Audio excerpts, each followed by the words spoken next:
हो चुका है बिहार में सियासत इसलिए गरमाई हुई है क्योंकि अभी तक चिराग पासवान लगातार सवाल उठा रहे थे और उन्होंने कहा था 31 दिसंबर तक ये साफ की जाए कि एनडीए में सीट बंटवारा किस तरह से होगा बिहार में। और अब इस फॉर्मूले पर बात बन चुकी है, सहमति बन चुकी है। आज 11:30 बजे एनडीए के नेताओं की प्रेस कॉन्फ्रेंस हो सकती है और उस पर औपचारिक ऐलान भी किया जाएगा सीट बंटवारे को लेकर। बीजेपी अध्यक्ष अमित शाह, बिहार के मुख्यमंत्री नीतीश कुमार और रामविलास पासवान प्रेस कॉन्फ्रेंस करने वाले हैं। बीजेपी 18 सीटों पर चुनाव लड़ेगी बिहार में, जेडीयू 17 सीटों पर चुनाव लड़ेगी। वहीं लोक जनशक्ति पार्टी को बिहार में लोकसभा की 5 सीटें मिलेंगी, 5 सीटों पर एलजेपी चुनाव लड़ेगी। एलजेपी को यूपी में भी लोकसभा की 1 सीट मिलेगी, ये गठबंधन यूपी में भी रहेगा और साथ ही राज्यसभा की 1 सीट मिलेगी एलजेपी को। तो इस फॉर्मूले पर सहमति बनी है। कल बैठकों का दौर चलता रहा, नीतीश कुमार मिले, लगातार चिराग पासवान मिल रहे हैं अमित शाह से। राकेश कुमार सिंह हमारे साथ और ज्यादा जानकारी के साथ जुड़ चुके हैं। राकेश, अब इंतजार करना होगा सुबह 11:30 बजे का, जब तीनों नेता सामने आएंगे और इस बात को और अच्छे से क्लैरिफाई करेंगे, औपचारिक तौर पर ऐलान करेंगे कि जो फॉर्मूला तय हुआ है, जिस पर सहमति बनी है बिहार में, वो क्या है।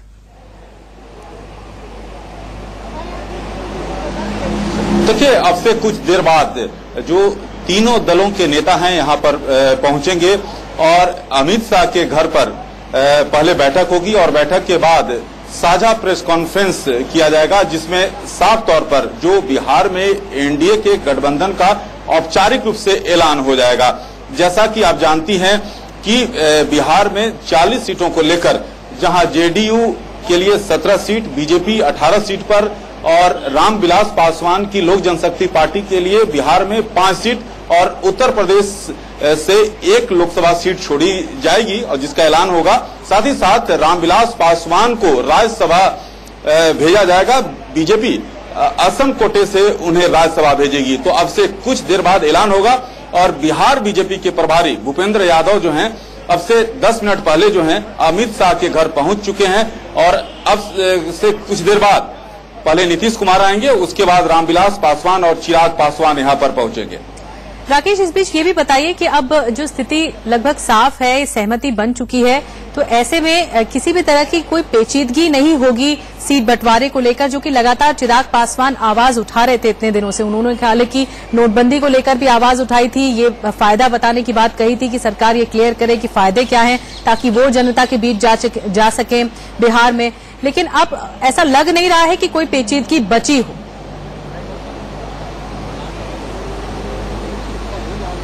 देखिए, जो सूत्र बता रहे हैं कि सारी जो दूरियां हैं उसको खत्म कर ली गई है। सीटों के बंटवारे को लेकर जो स्थिति है तीनों दलों में करीब करीब तय कर लिया गया है और इसका ऐलान बीजेपी के राष्ट्रीय अध्यक्ष अमित शाह के घर पर किया जाएगा।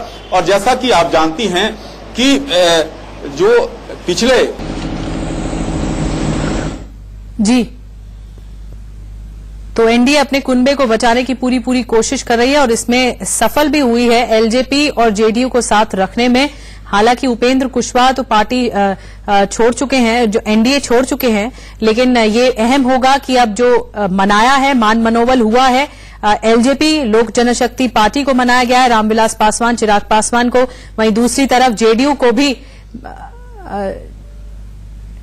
और जेडीयू को भी मना लिया गया है और ये सीट शेयरिंग फॉर्मूले पर मुहर लग गई है। बस औपचारिक मुहर लगना बाकी है। सुबह 11:30 बजे प्रेस कॉन्फ्रेंस होगी, तीनों नेता साझा प्रेस कॉन्फ्रेंस करेंगे। वर्णित गुप्ता हमारे साथ लखनऊ से जुड़ गए हैं। वर्णित, यूपी में भी एलजेपी 1 सीट पर चुनाव लड़ेगी लोकसभा की, तो ऐसे में वहां पर क्या एलजेपी की मांग कुछ और थी या इस बात पे वो सहमत थे पहले ही कि 1 सीट मिलेगी तो खुश रहेंगे?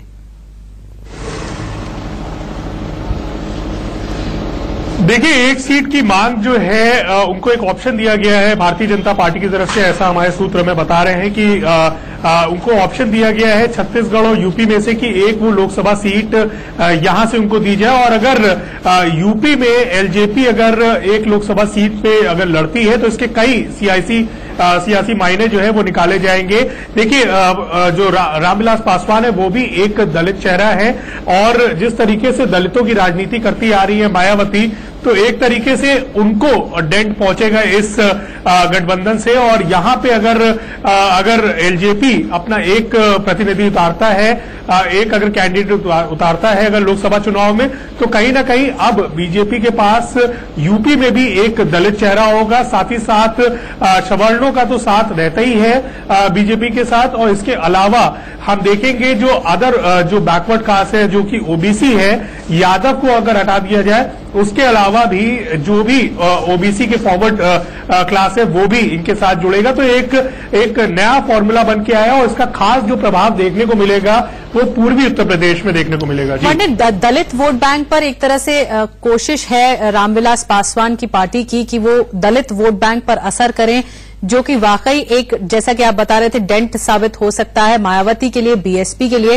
लेकिन ये बताइए कि वो एक सीट ऐसी कौन सी हो सकती है जहां पर प्रभाव ज्यादा देखा जा रहा है एलजेपी का, जहां लोक जनशक्ति पार्टी का प्रभाव भी है और उन्होंने पिछले लोकसभा चुनाव में प्रचार भी किया था। तो ऐसे में वही उसी एरिया से संबंधित सीट उन्हें दी जा सकती है, वो ऐसी सीट कौन सी होगी?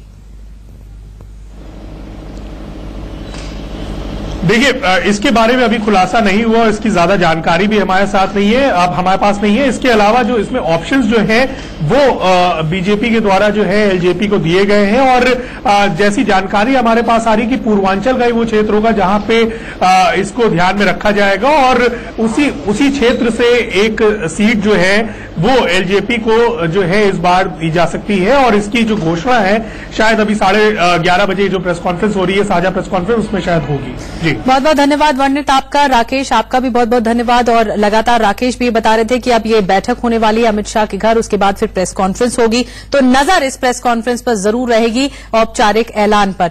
और आपको बता दें कि अब आगे बढ़ते हैं और राफेल से जुड़ा मुद्दा, जो कि लगातार सियासत इस पर गरमा रही है। बीजेपी और कांग्रेस एक दूसरे पर सियासी तीर छोड़ रहे हैं।